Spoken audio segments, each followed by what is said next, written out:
Salut tout le monde les amis, c'est Bami. Aujourd'hui on se retrouve pour une nouvelle vidéo, un tuto cuisine. Ouais, c'est trop bizarre je sais, mais attendez, partez pas. Aujourd'hui on va faire tout simplement un truc qui est dans l'air du temps là actuellement. C'est une galette des rois. Une galette des rois fait maison, il y aura juste la pâte qui est pas fait maison. Donc bah je sais pas, une idée comme ça qui m'est venue dans la tête, donc bah c'est parti. Donc pour ce tuto vous aurez besoin tout simplement déjà de 60 g de beurre. Du beurre doux, hein, pas de demi-sel bien sûr, de 3 œufs. En fait, pour la recette, il n'y en a besoin que de 2, mais il y en a un qui servira à dorer la galette. De 2 pâtes feuilletées. Alors moi, c'est des pâtes que j'ai simplement pris dans le commerce, mais rien ne vous empêche de la faire vous-même. Ça sera peut-être encore même meilleur et encore plus de satisfaction. Et tout simplement une gousse de vanille et 150 g de poudre d'amande et 125 g de sucre. Tout simplement. Il y aura aussi besoin de 2 cuillères à soupe de rhum, donc c'est pour ça que j'ai sorti les ustensiles déjà. Et alors je vous préviens, il va falloir beaucoup mouliner hein, pour que ce soit plutôt fluide.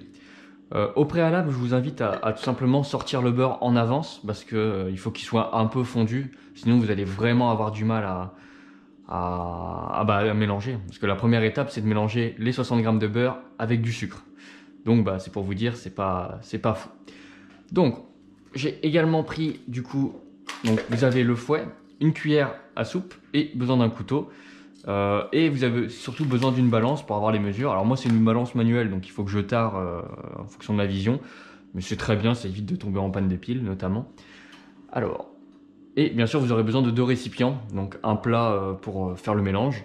Et donc ça c'est pour mettre le 3e œuf pour faire la dorure. Alors, donc on va tout simplement mettre 125 g de sucre en poudre. C'est parti, ça fait beaucoup de sucre. Hein. Alors normalement vous voyez... Oh putain, j'en ai trop mis. Eh ben 125, nickel. Oh, j'ai le compas dans l'œil des fois. Donc 125 g de sucre. Ces 125 g de sucre, vous les mettez tout simplement dans le plat. Hop. Ensuite on va avoir besoin de 60 g de beurre. Donc là vous prenez votre petit couteau. Hop, on va pousser un peu le truc. Attention, l'œuf ne tombe pas, merci. Donc 60 g, alors attention, 60 g ça peut paraître beaucoup, mais en fait finalement c'est assez lourd le beurre. Donc bon là il est un peu aplati, mais... Oh non, on n'y est pas du tout là. Alors attendez, je replace un peu.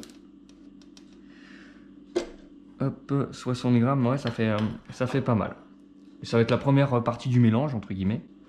Voilà, là on est à peu près à 60 g. Bon, j'ai quasiment tout mis en fait finalement. Normalement vous avez la petite GoPro aussi qui vous permet de voir un peu ce que je fais. Donc j'espère que ça marchera bien, j'ai pas encore testé. Ensuite vous placez tout simplement votre beurre dans le plat où il y a le sucre. Hop. Donc 60 g de beurre, 125 g de sucre. Et donc là ça va être le moment un petit peu chiant. C'est pour ça en fait moi je vous conseille plutôt, là je ne l'ai pas fait mais parce que je l'ai laissé fondre un petit peu. Mais pour ceux qui ne veulent pas attendre de le laisser fondre un peu, alors soit vous le placez genre 5 secondes au micro-ondes, ça va le ramollir un peu. Soit vous le coupez en petits morceaux et ça sera plus facile à mélanger. Bon là oui je l'ai pas fait, mais je rentre dedans comme dans du beurre. Oh, incroyable. Vous voyez ça s'aplatit direct, il n'y a pas de problème. Donc si jamais pareil ça accroche un petit peu, ça risque d'être le cas. Ce que je vous invite à faire c'est tout simplement de vous prenez votre couteau et dans le fouet vous faites redescendre le truc quoi, le beurre.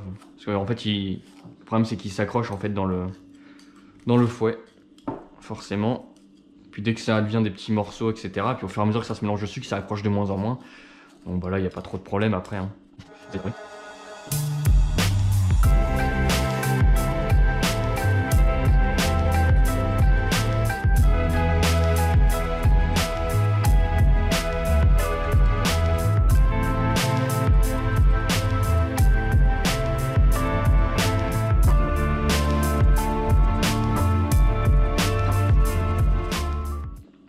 Bon voilà, en gros vous pouvez continuer à faire ça pendant un petit moment. Sachez que moi c'est rarement devenu plus liquide que ça entre guillemets. Donc ouais, vous pouvez continuer encore un petit peu à écraser tout ça.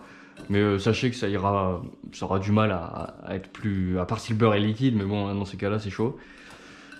Mais ouais ça sera pas plus homogène, voilà. Ça fait des petits grumeaux mais c'est ce qu'on voulait. Hop. Donc ensuite une fois que vous avez fait ça, vous allez tout simplement donc, prendre les 150 g pardon, de poudre d'amande. Vous allez les mettre là-dedans. Donc hop, on tare un peu.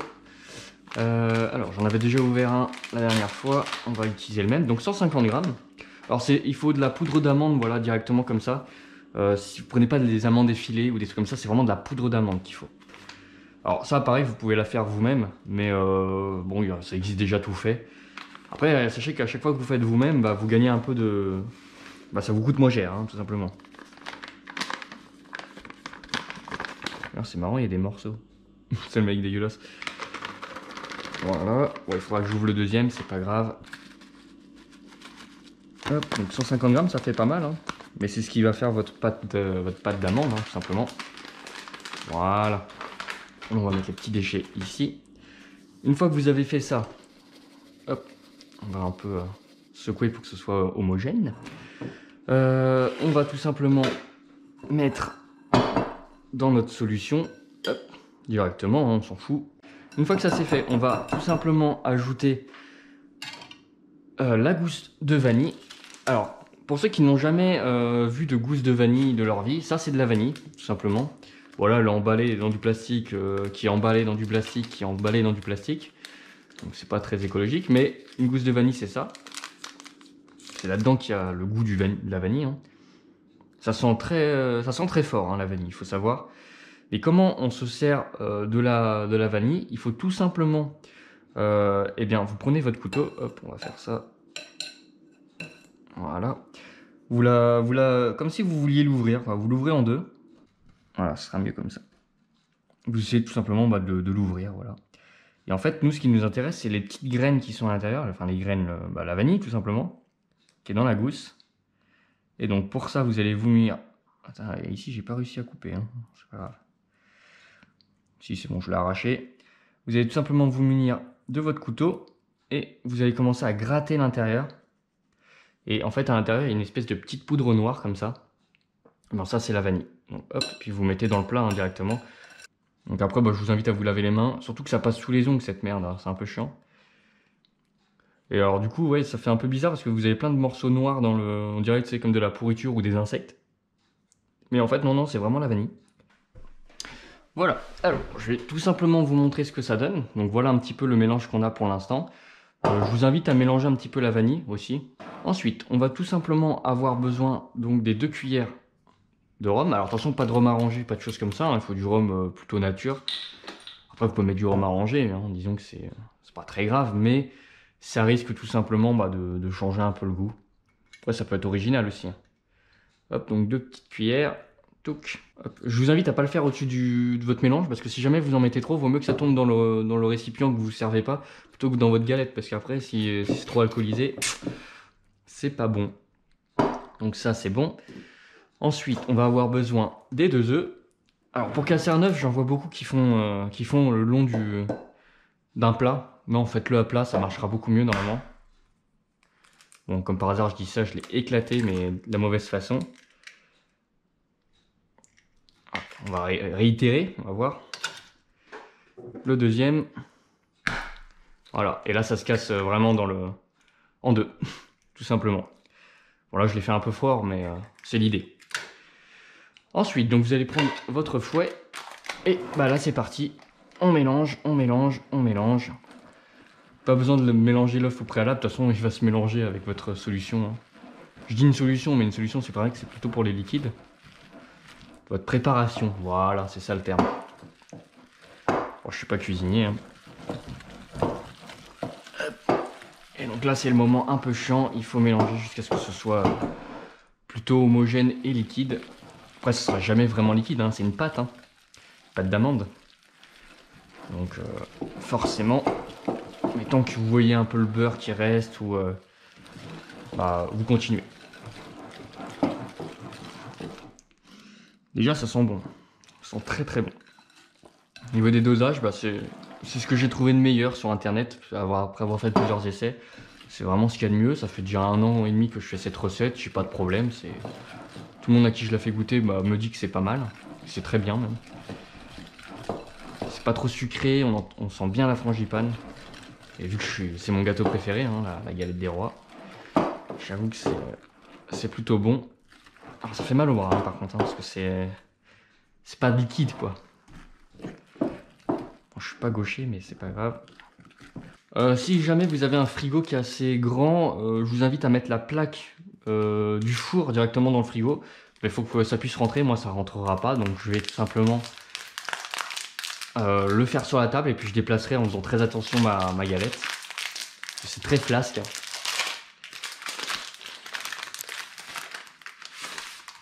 Voilà. Et donc, la première, vous la laissez vraiment avec le papier qui est fourni avec. Si jamais vous mettez du papier déjà en préalable en dessous, si jamais vous la faites vous-même. Mais sinon, pour les pâtes qui sont déjà achetées dans le commerce, généralement ils mettent du papier sulfurisé en dessous. Bah, vous le laissez pour la première pâte. Parce que bah, c'est celui-là qui va nous servir pour la cuisson.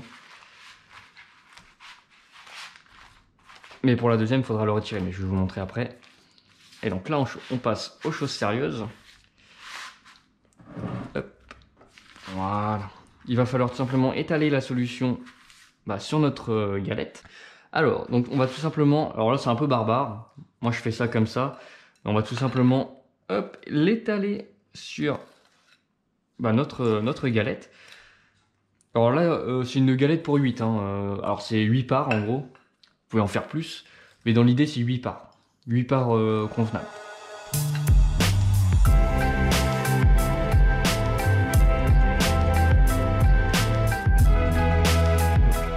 Pas très appétissant pour l'instant, je vous l'accorde, mais vous allez voir, vous allez être surpris. Il reste un peu de rhum dedans.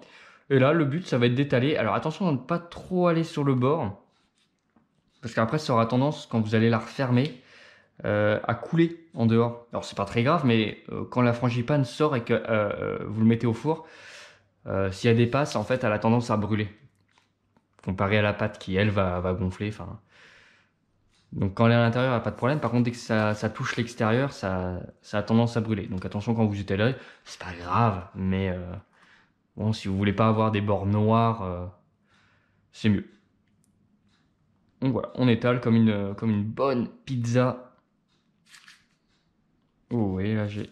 Bah ça y est, j'ai fait ce que j'ai... Bah elle est bonne en tout cas, elle est super bonne. J'ai fait ce que j'avais dit.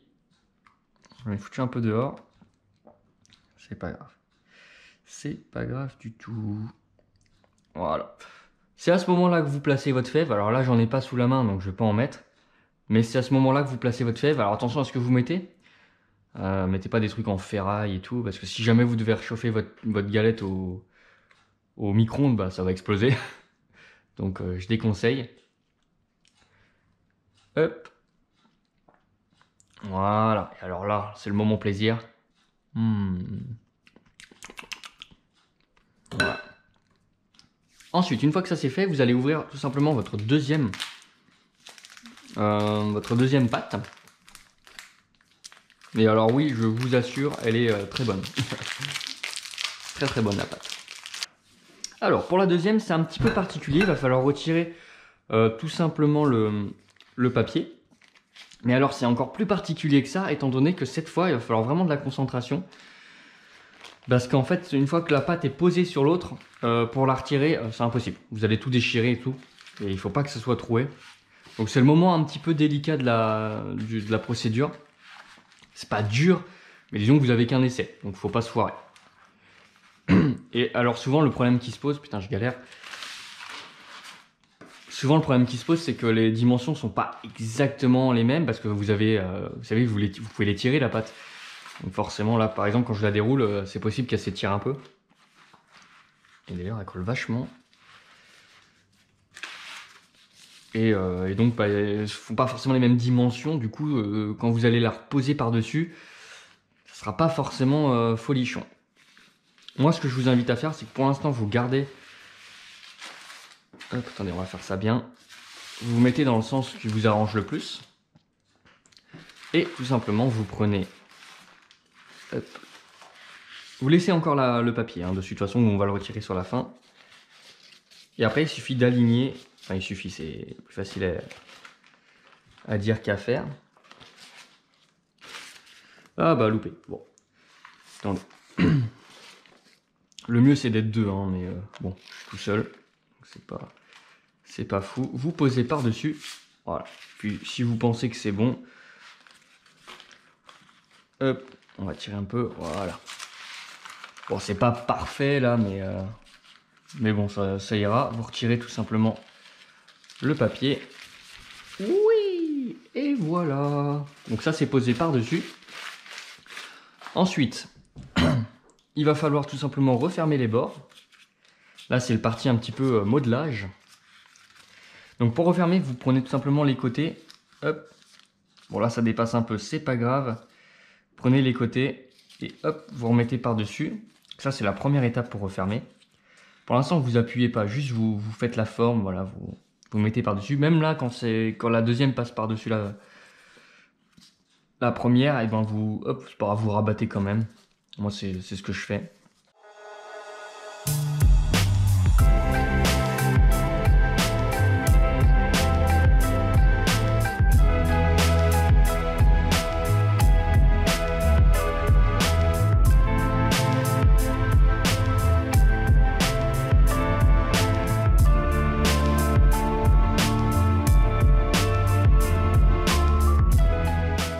Bon, là, il est juste là, c'est un peu bizarre.